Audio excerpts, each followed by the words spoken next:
Coming up on the news tonight, 12 people interdicted over the Central Medical Fire outbreak.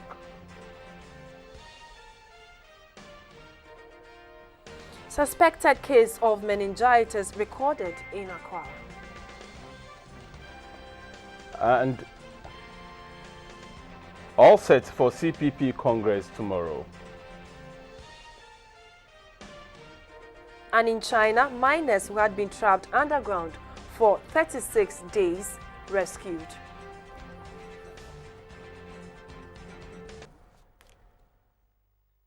Always a pleasure having you for company here on GBC24 and also on GTV when it's time for News Hour. My name is Abdul Hayi Mumin. And I am Shirley Annan. Clement Sam is our signer for tonight.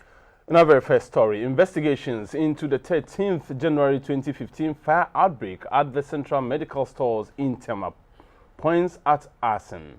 The fire was deliberately set to destroy evidence of theft, massive fraud, and widespread irregularities at the country's largest drug warehouse facility. A laborer at the Central Medical Stores, Mr. Samuel Dogbe, is believed to have been paid to touch the facility to destroy investigative evidence. 12 others, including the head of the Central Medical Stores, an interim management committee member, and acting head of the Central Medical Stores, have been implicated in the case. The Attorney General, Mrs. Marietta Briwa-Piopong, gave these details at a news briefing in Accra. The fire destroyed stocks of medical supplies and records. The CID was then asked to investigate. It came up that the fire outbreak was a deliberate attempt to destroy evidence of fraud and theft at the Central Medical Stores. A statement by the Attorney General, Mrs. Marietta Briwa-Piopong, said prior to the outbreak, the Economic and Organized Crime Office had been tasked to investigate the irregularities and fraud in the procurement and distribution of medical supplies to health institutions.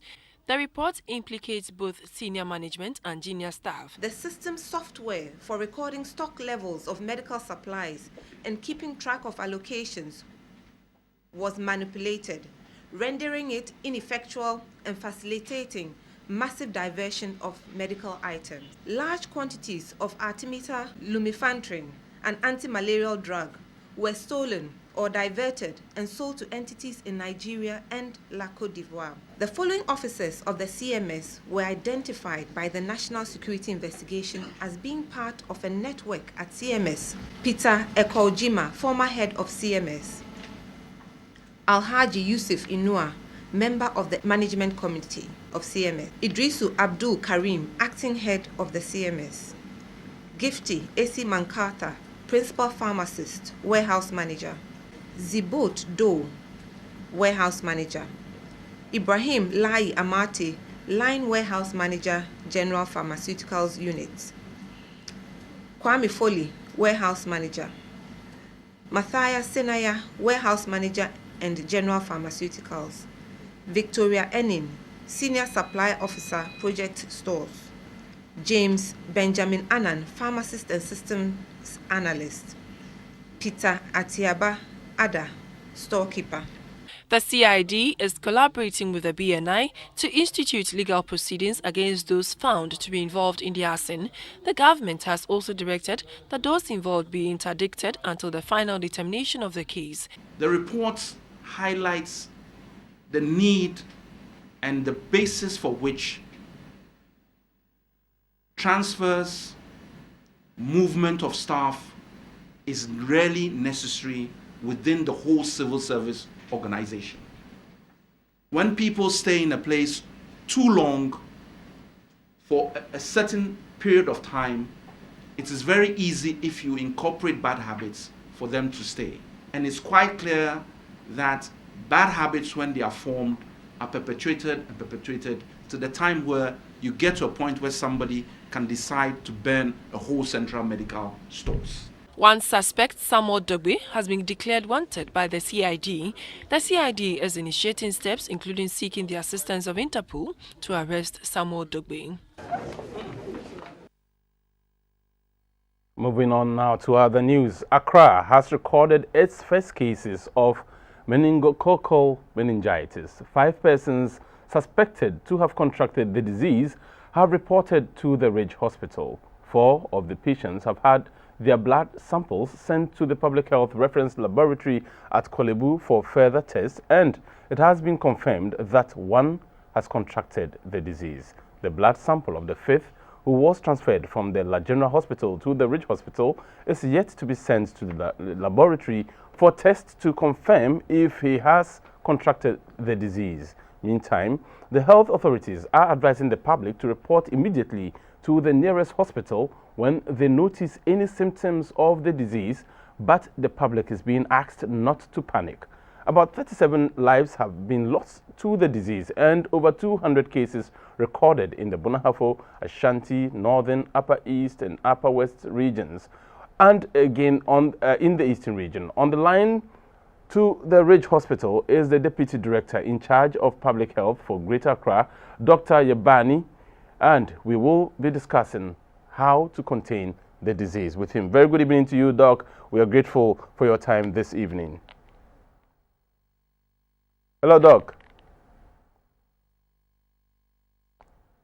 All right, we're trying to get Dr. Yabani from the Ridge Hospital to tell us how we can contain this disease. Doc, if you can hear me, a very good evening to you. First of all, this is a disease, this particular meningitis, is one that is noted to be in the 3 regions of the north, especially during the Harmattan period. Why is it in these other areas apart from where it is noted for? Okay, well, I believe we just lost Doctor on the line. They will try and raise him back. We're trying to get responses from him as to how we can contain the disease meningococcal meningitis, which 1 person at the Ridge Hospital has been confirmed to have contracted. Moving on now, and as we try to raise him back on the line, information reaching GBC24 indicates that 18 cases of meningitis have been recorded in the Ashanti region with 9 deaths. Earlier, we spoke to the GBC24 correspondent in the Ashanti region, Thomas Nsoweje, who gave us an update on the disease. For the past 3 weeks, but it was reported early January at Ejuso, and then the death just occurred at Konomo. You know, Ejuso and Konomo, they are very close, so the best hospital to handle such a case was Konomo Government Hospital. So that was why it was detected early this month. But now it appears Ejura has recorded, Beko has also recorded, and then even Kumasi Metropolitan itself has also recorded pneumococcus meningitis case. So it shows that everybody in the region now is at risk because the way the disease is transmitted is such that any congested area, somebody infected within any congested area can easily transmit this disease. Ministry of Health team in Ashanti region is doing all it can to ensure that they stop the outbreak of the pneumococcus meningitis forthwith. Other than that, it is going to be an epidemic in the next 1 or 2 weeks if the disease is not brought under control. So the hospitals have been put on alert to detect the disease as soon as possible. Leadership of the Convention People's Party is saying all is set for the party's National Congress slated for Saturday, the 30th of January. Speaking exclusively to GBC24, the General Secretary of the party, Ni Ama Akomfra, said though the party has received a writ from the court, it does not stop the party from holding its intended Congress. In all, over 2,600 delegates from the 275 constituencies across the country are expected to take part in Saturday's voting. 4 aspirants are contesting the top slot to lead the party into the 2016 elections. Although the party had earlier elected its parliamentary candidate for the polls, the election for its flag bearer was scheduled for the 30th of this month. Nominations were therefore opened between the 28th of December 2015 and 11th of January 2016. Unfortunately, there was uncertainty over whether the Congress would take place when a member filed an injunction to stop the holding of the Congress after he was disqualified from contesting. But the General Secretary, Ni Ama Akonfra, says that the party has its criteria a member must meet to qualify to stand for a position as national officer. He says Mr. Ongzi Nathan Nkrumah could not pay his filing fee by the close of nominations. You brought a check. We tried to facilitate even that. Can we cash the check? No, we can't cash the check. So what do you want us to do? Hold on to the check till I bring the money. Filing time has passed. But even then, we sought to give him one more consideration. So we checked with the bank. The answer back was just insufficient funds. At 5 o'clock, close of nomination, you haven't complied with the requirements. Mr. Akonfa said the writ received by the party is not an injunction, adding that preparations for the Congress would continue until its legal team says otherwise. When you decide to pursue this cause, you are impacting massively on an organization. That's why it's a malicious intent, and our lawyers will deal with all that. But I know that the mode of the writ and all of that was bogus, incompetent, all the rest of it. He is confident that the delegates would have the best experience ever and the Congress would come on as scheduled. We'll return to our earlier story about the outbreak of meningitis and the fact that one person has been confirmed to have contracted the disease at the Ridge Hospital here in Accra. We have been joined on the line by an official from the Ridge Hospital. Doc, thank you very much for joining us here on GBC24. First of all, we want to know from you what could be the cause, because we know that this particular disease is one that was prevalent in the 3 regions of the north. We used not to hear about it in areas such as Accra. Suddenly, it hits us here in Accra. What could be the cause? The cause is that I think the first case traveled from the northern belt to visit someone in Ashaman. Yes, and then he fell ill. So we do not know whether he brought it from there or he contracted it at Ashaman. Yes, but what we know is that there was a travel from the northern belt. Doc, guided by what happened when Ebola became an issue, people are very panicky about the outbreak of this disease. Tell us, what are the similarities between this one and the Ebola, and what can we do to contain it, even among us as lay people? They can all kill very fast. That's the similarity.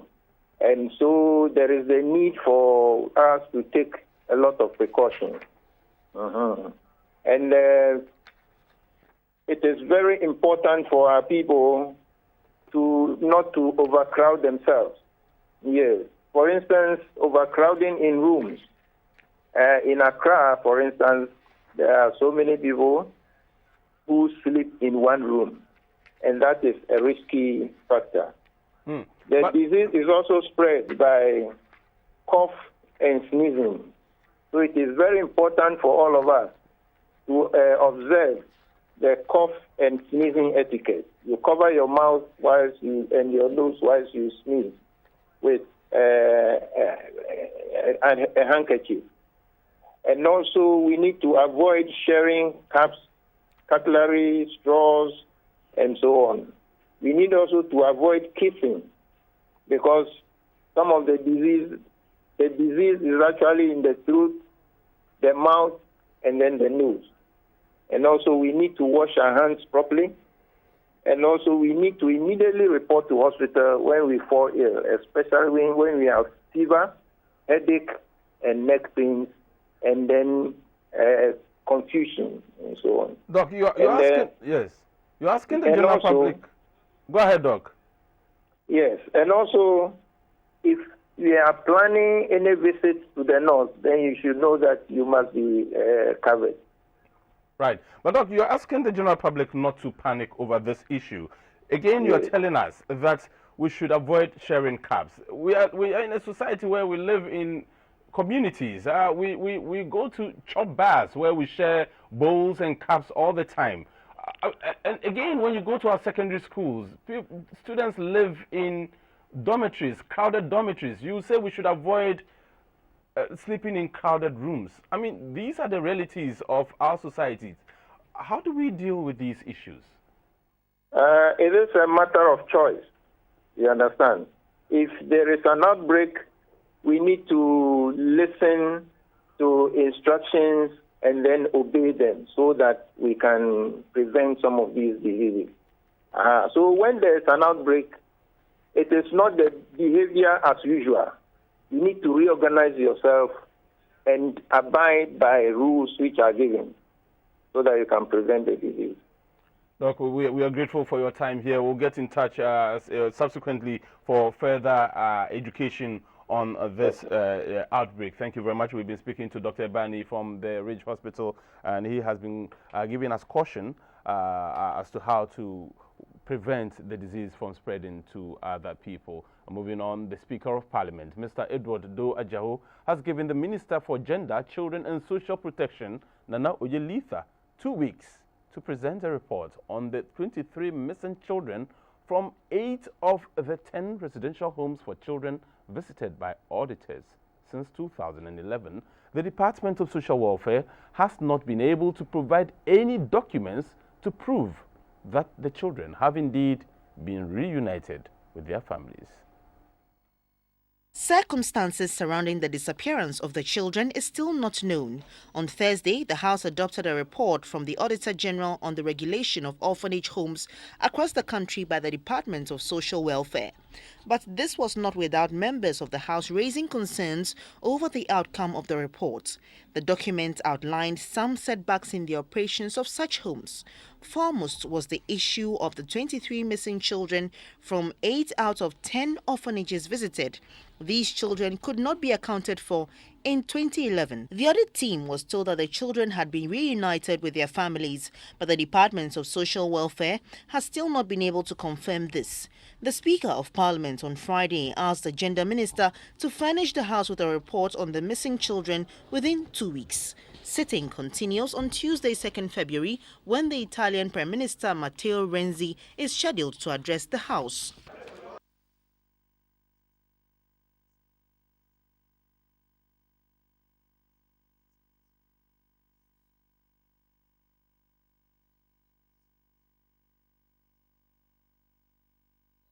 Still in Parliament, the NP for Menchia South, Dr. Matthew Poku-Pempe on Friday expressed worry over the government's decision to give refuge to the two former Guantanamo Bay inmates of Yemen origin. He said as lawmakers, they were sidelined on decisions prior to the acceptance of the two men into the country. In the view of Dr. Pempe, that discredits the status of the decision makers. The majority leader in Parliament, Mr. Abam Bagbin, however, called on the members of the House to resort to the standing orders in order to get issues debated. Since the nation was informed that Ghana had agreed to grant asylum to the two Yemeni nationals from Guantanamo Bay, the decision has sparked a lot of debate. For some, accepting the two former Guantanamo Bay detainees is a security threat. On the floor of the House on Friday, the minority led by Dr. Matthew Poku-Pempe raised the issue. He said the House should have been consulted before such a decision was taken. It is very, very worrying. The president has the right by our constitution, which he has sworn to uphold, to enter into any agreement in international relations or international treaties around the world. Of course, we have to give the president that power. But the constitution that gives him that power also stated categorically in 75(2) that if the president takes such a decision, it has to come to Parliament by an act of Parliament or a resolution supported by a number of members of Parliament to bring it into force. So even if the president has acted in the interest of Ghanaians, that interest is not for his or alone to act. He has to come for the support of the people's representative. If the members or people's representatives are not able to debate this issue or come to a certain resolution in support of our president or for that matter, that is misgovernance. If next week we are not getting an indicating that the urgent questions are going to be answered on this floor, I promise that I'm going to submit an urgent motion to the Speaker. The majority leader in Parliament, Mr. Alban Gbagwin, said nothing prevents any of the lawmakers from raising any issue of concern because the House is empowered through its standing orders to debate on issues brought before it. We have rules and orders governing the House. We have a whole process of bringing business to the House. The business committee, which I chair, simply arranges the business that is brought before the business committee according to the standing orders of the House. So if there is no business before us, we cannot proceed to arrange that business. Honorable members are very well aware that they have instruments such like if the executive arm or any state institution is having business that the House feels is relevant and should be discussed in the House, these instruments are applied. The House is empowered through its members and through the standing orders to be able to bring all these businesses before the House for discussion, for debate, and for resolution. And so if any member feels that there are issues and we raise them on the floor, like Gitmo 2 or the outbreak of the CSM, the instruments are available for them to bring it to the House. It will come before the House, and members will ventilate their feelings and express their views, and the House will be informed properly of the situation.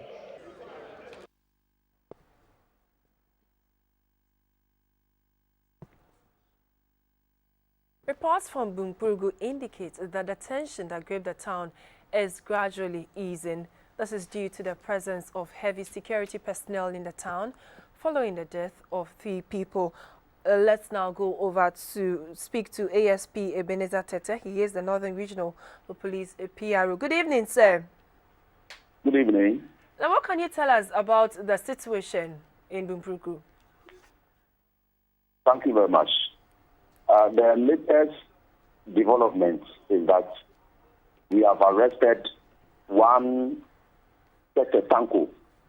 He is 29 years old and is one person who is wanted. He is actually on our wanted list. He was involved in a similar murder case last year of one Baba Zero on the 14th of April. What he does is that he commits the offense and runs into the neighboring country. I told you yesterday that we border the Bukugu area borders Togo. Yes. So what he does is that he comes to town, he indulges in criminal activities and runs away to Togo. So we are actually on his heels. We were looking for him seriously. We had an information that he was in town on the day the clashes happened. And he was actually responsible for the murder of the 58-year-old Swapak Dupak, who was also murdered the same way he murdered one other person on the 14th of April last year. So this morning, based on an information we received, we arrested him at his hideout. So as we speak now, we are preparing to transfer him quickly to Tamale for him to, face the charges that will be preferred against him, possibly after investigations. The Inspector General of Police is also in town and is likely to visit the area tomorrow. Okay, there are reports of heavy security presence in the area. Do you see the possibility of a drawdown anytime soon? Yes, we have reinforcement from Accra who have just arrived in the area. They're actually from the formed police units at their national headquarters in Accra, and they are in the area. The Inspector General of Police will also be visiting the area tomorrow.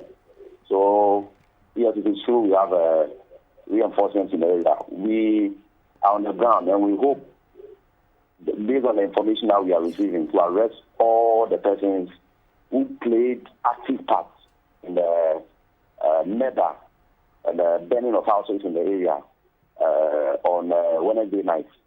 And we assure the people that all those who are involved in this criminal act will definitely be fished out and punished in accordance with the law. Now, ASP, has there been any talks of mediation, and what is RECSEC saying about this development? Has there been talks of mediation between the warring factions? Oh yes, they are all part of the truth that is being used now. You know, the case itself is in court because the bone of contention is about who is legitimate or the rightful claimant to the skin in Bunkugu. So that particular matter is in court, but it doesn't preclude the RECSEC and all the persons who have a stake in ensuring that there is peace in the area to sit with the people, to dialogue, to mediate and all those things. So, yes, they are all on the card, and resorting to non-violence means of resolving conflict is the best way. So all those things are on the plan. But it doesn't mean that people who have been cited, who have played active parts in these particular clashes, should not be arrested. We will arrest them to, put them before court so that the punishment that will be given will send a very strong signal to others who are bent on, fomenting trouble in the area. All right. To put a stop to some of these criminal acts. Okay, thank you very much. You're We're welcome. speaking to ASP Ebenezer Tete. He is the Northern Regional Police PRO, bringing us up to speed on the latest in Bumprugu. He says one arrest has been made and there will be other arrests. So we hope that they do that. Now, away from that story, in 2015, the administrator of Stool Lands collected 51,220,000 cedis for distribution to municipal, metropolitan and district assemblies, traditional authorities and stool lands in the country. The administrator of the stool lands, Ms. Christy Bobobie, says 90% of the amount has been paid out to the beneficiaries, with 10% still being held due to litigation and other legal suits involving the traditional areas concerned. The Office of the Administrator of Stool Lands was set up 20 years ago to mobilize and disburse revenue from stool lands in the country. The first administrator of the Stool Lands Secretariat, Dr. Mrs. Fiajigbe, said the Secretariat was established by an Act of Parliament. The administrator of the Office of Stool Lands, Mrs. Christy Bobobi, said many development projects by the MMDAs are financed from the revenue generated by the administrator of stool lands. She, however, asked the assemblies and the various stool lands to account for monies received on behalf of the people. She also reminded them to actively involve the people in the planning, location and implementation of the projects. Mrs. Bobobi said the administrator has so far opened 80 offices in 8 out of the 10 regions. Upper West and the Volta regions are yet to have offices. Bank accounts have been opened for all the traditional councils as mandated by law for the monies to be paid for proper accountability. The records indicate that from a humble annual revenue of 85,192 Ghana cedis in 1996, the office has improved revenue collection such that in the year 2015 under review, the office mobilized an amount of 51,220,000. The Adontinghini of Kumasi, Nana Edu Jamfi, commended the Office of the Stool Lands for working hard to support national development efforts. The Deputy Minister for Lands and Natural Resources, Mr. Kwabena Minta Akando, assured the Stool Lands Secretariat of early release of the funds. He said the ministry will continue to monitor the MMDAs for judicious use of funds. According to the minister, the law establishing the office has been reviewed, adding that the request by the traditional authorities to increase their share of stool lands from the current 10% to about 30% is being considered.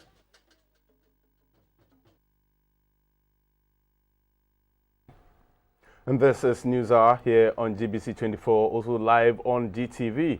We'll bring you business after this break. Please stay with us.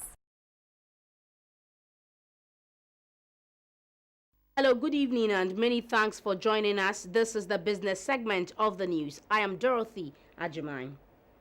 The Bank of Ghana has expressed a commitment to work with the government to achieve the 2016 budget deficit of 5.3%. The governor of the Bank of Ghana, Dr. Henry Wampa, says measures have been put in place by the government to keep spending within budgetary allocations and control expenditure overruns. The budget for 2016 intends to run an estimated deficit of 8.4 billion Ghana cedis, approximately 5.3% of GDP. The estimate was based on a purported recovery in commodity prices, imposition of taxes in a bid to raise domestic revenue, increased cocoa output, among others. The economy was also projected to receive an extended credit facility from the IMF. Dr. Kofi Wampa says these factors, together with fiscal discipline, will lead to the achievement of the 5.3% budget deficit. I believe it is achievable because I think you saw the budget. If we go by the budget, we could achieve that. And we are under a program as well.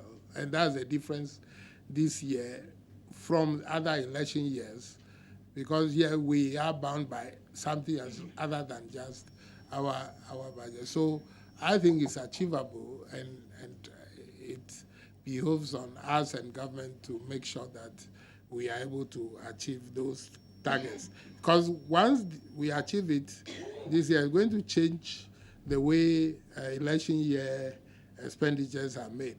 Dr. Wampa said the policy rate is expected to increase confidence in the local currency. The hikes you see in the rate, the monetary policy rate, are a way of getting people who would otherwise be opening the forex account, instead buy CD assets.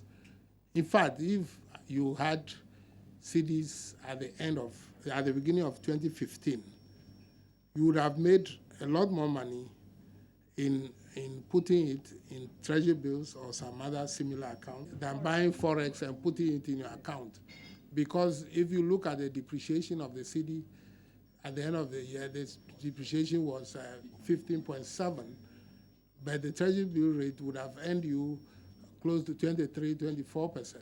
Ghana recorded a budget deficit of 7.3% in 2015.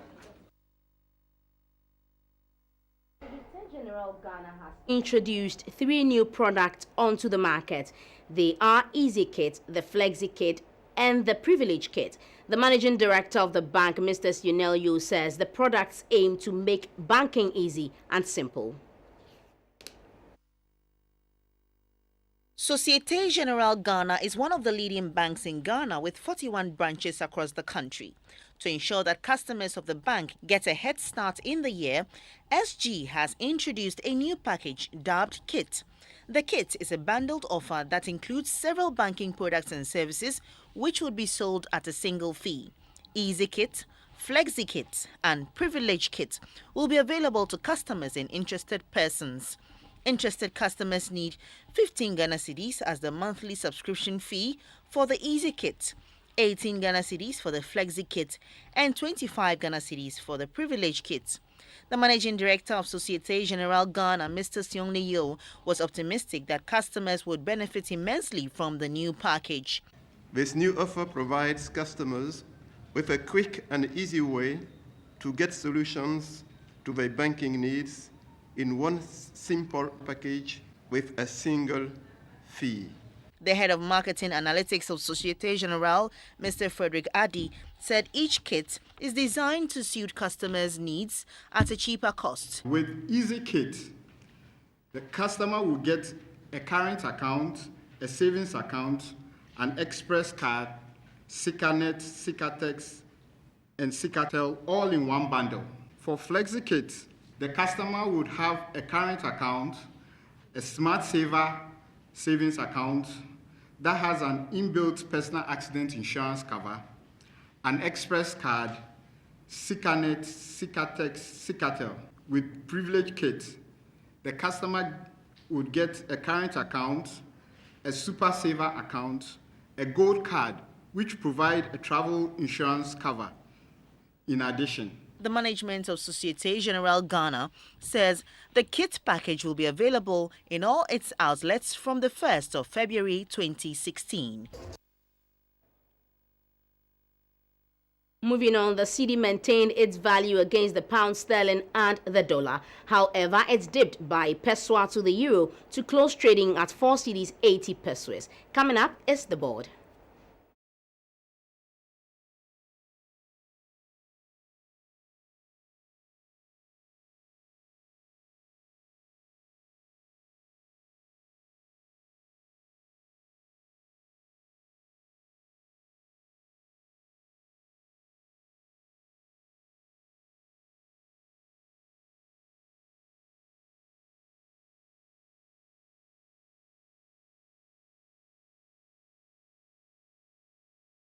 Light crude dipped by 5 cents to trade at $33.17 pesos. Gold also lost $2.80 to trade at $1,112.80. However, cocoa gained $17 to trade at $2,808.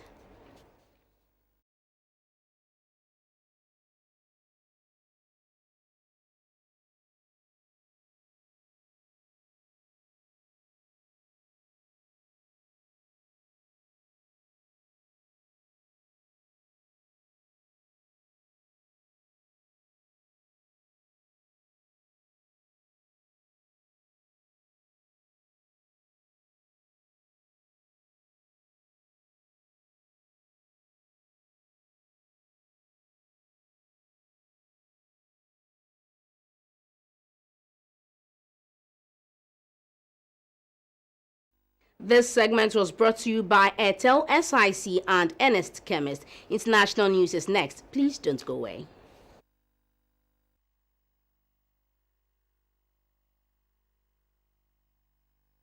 Let's now do some health news.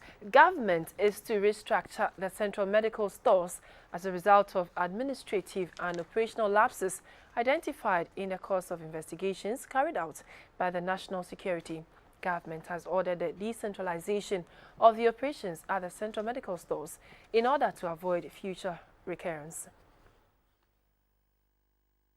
The reorganization and restructuring exercise should take into account the following recommendations in the investigation report. Future supplies to CMS should be properly documented and stored. Tight control measures should be adopted for monitoring allocation of supplies to outside bodies.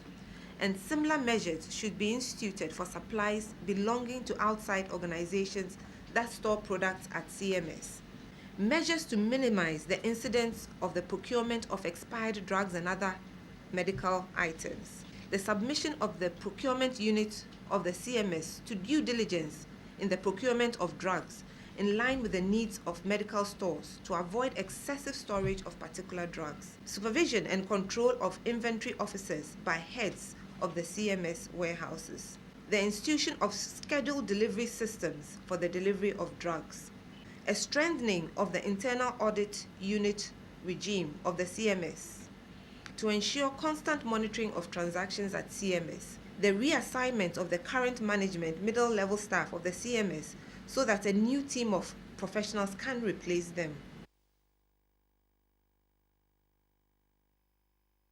Director General of the Ghana Health Service, Dr. Gloria Kwansansari, is urging the general public to report to the nearest health facility upon discovering symptoms like fever, headache, and neck pain. She said this in an interview after Accra recorded its first pneumococcal meningitis.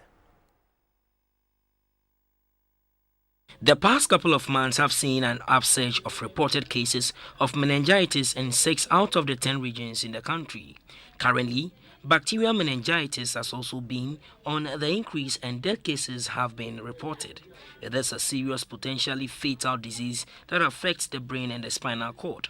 The disease is spread when an infected person comes in close and prolonged contact with non-infected person. Some common symptoms of the disease include neck pains, neck stiffness, convulsions, and vomiting. Bacterial meningitis can be treated with appropriate antibiotics, and treatment depends on how early you report your ill health.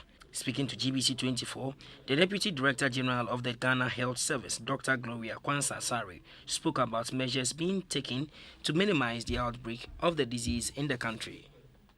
Every year, we know the patterns of disease. So, for instance, the meningitis belts, we always prepare. We always prepare for an imminent outbreak. And that's every year. But we are always prepared in case something happens. So that's how we are picking the cases. Of course, the first ones that happened in Brown Half, that is not the normal, the usual belt. You have seen that there's climate change and the dry areas are moving down. So it's possible that the belt has come down. I can't say for sure. But in an area that you don't expect something, you may not be so fast in catching it as an area that you expect it in. So far, about 39 people have been killed by the disease and over 200 confirmed reported cases. That's all for health. Abdul stands by with international news. In international news, 4 Chinese miners who had been trapped underground for 36 days have been rescued. The men were trapped by a cave-in at a gypsum mine in eastern Shandong province on 25th December. In all, 29 people were initially trapped by the collapse. 15 have now been rescued and 1 confirmed dead, while 13 are still missing. The mine collapse near the town of Pinji in December was so violent that it registered at China's Earthquake Monitoring Center.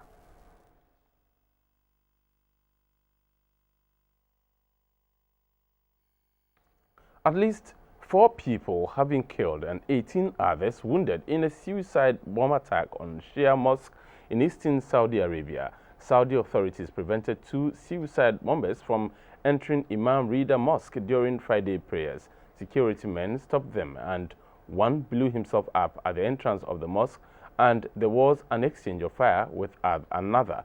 No one has yet claimed responsibility for the attack. In late October, the Islamic State of Iraq and the Levant ISIL group claimed responsibility for a suicide bombing at Shia Mosque.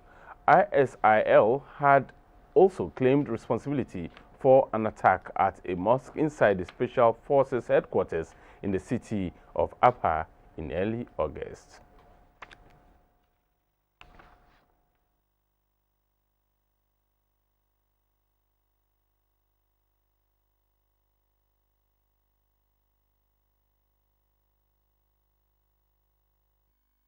That's all in international news. Sports next.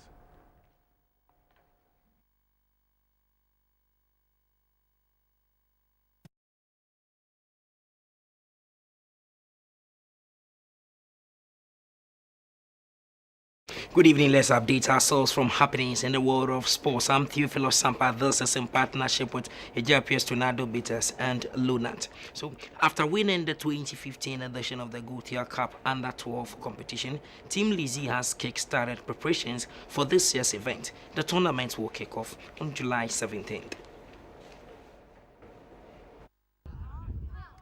Lizzie Football Club is one of the clubs from Ghana expected to participate at the 2016 Gothia Cup competition. They will participate with 4 teams in the boys under 11 category, under 12, 15 and 18 categories. In 2014, the club's under 12 team made it to the round 4th stage. Last year, they defied the odds and won the competition. With 6 months to go for this year's edition in Sweden, the team has started its Justify Your Inclusion exercise. At the time of our visit, all hands were on deck with the players busily working out. Some of the coaches touched on the progress made so far. The head coach at the Lizzie Sports Complex, Nana Kwekwachiman, says they are hoping to raise a formidable side to win again.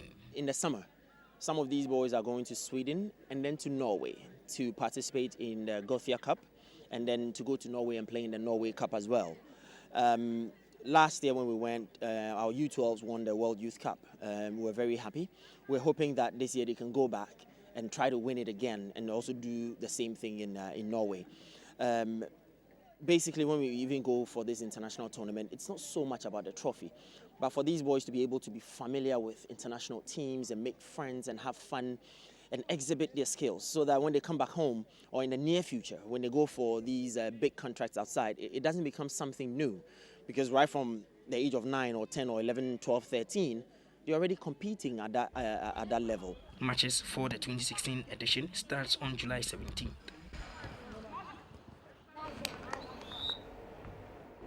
The biggest clash in the ongoing National Rugby Football League will take place this Saturday.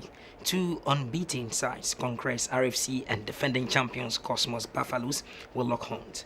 The winner will automatically win the league. Here's a preview.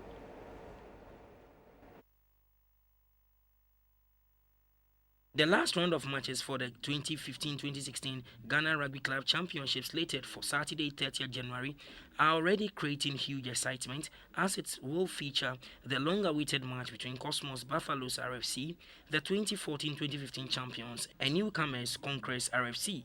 Both teams are unbeaten in the league with 5 bonus points each that places them jointly on top of the log with 25 points. The winner will face either Sports RFC in the semi-finals, whilst the loser will do battle with Dansoman Hurricanes FC. Should there be a draw between Buffaloes and Congress, Congress will occupy the top spot due to a superior point difference between the teams.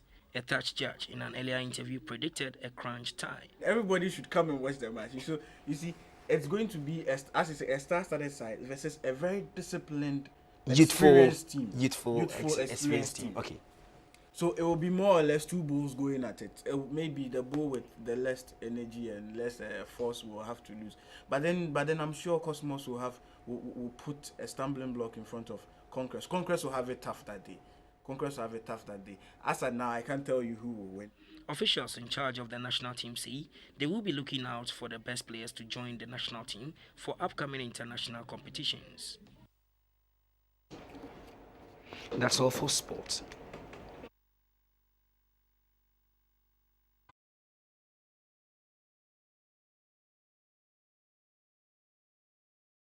Hello, good evening. Time for some arts news. My name is Valerie Danso. The Black Star International Film Festival is a forum to bridge the gap between the local and international film industry. The initiative was launched in Accra and is a prelude to the festival, which is expected to take place in August this year. The chosen theme is Face Forward. Tell your friend to stay out of my business! I'm not staying out of my business! Stay the hell out of my business! The film festival is expected to bring together filmmakers from all over the world, screen and celebrate works of these people. It is also an opportunity to advocate a progressive film policy locally to encourage the industry to attain global standard. A Nigerian filmmaker and producer, Femi Odugbemi, applauded the initiative and pledged to support the festival. The Deputy Minister for Tourism, Culture and Creative Arts, Jifago Mashi, lauded the initiative and encouraged filmmakers to tell stories of Ghanaian culture rather than imitate foreign cultures. The Deputy Minister for Communication, Ato Sapon, also assured stakeholders of government support to make the festival a global event. The Executive Director, Juliet Asante, gave details of the submission process for screening. We have all the categories that are usually accepted in international film festivals. If you go onto the site and you follow the link, the site is www.blackstarinternationalfilmfestival.org. You follow the link Film Freeway to take you to the submission site, and you look at all the categories that are there. Some partners also spoke about the benefits of the festival. It's going to bring all the producers together. So I think it's a plus for Ghana movie industry. I think it's good. I mean, we've seen industry players come all the way from Nigeria just to come and support this cause. It's a good thing. I'm very, very excited about it and I cannot wait. Submissions of films are open from March and movies in different categories from across Africa and the world will be accepted. Every year, the Osun-Osogbo Festival is celebrated in the month of August at the Grove. Yearly, the festival attracts thousands of Osun worshippers, spectators, and tourists from all walks of life. Our spotlight today is on the Osun Festival celebrated by the people of Nigeria. For the people of Osogbo land, August is a month of celebration, traditional cleansing of the city, and cultural reunion of the people with the ancestors and founders of the Osogbo Kingdom. As the end of the rainy season approaches in August, the Osun Festival is held.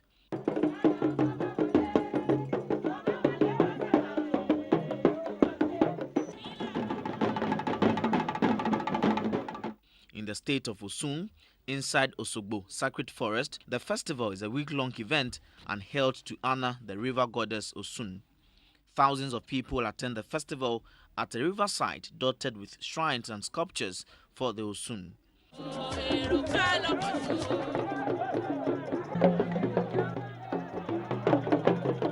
The Osun Festival Forest is a World Heritage Site as it is one of the last primary forests in southern Nigeria.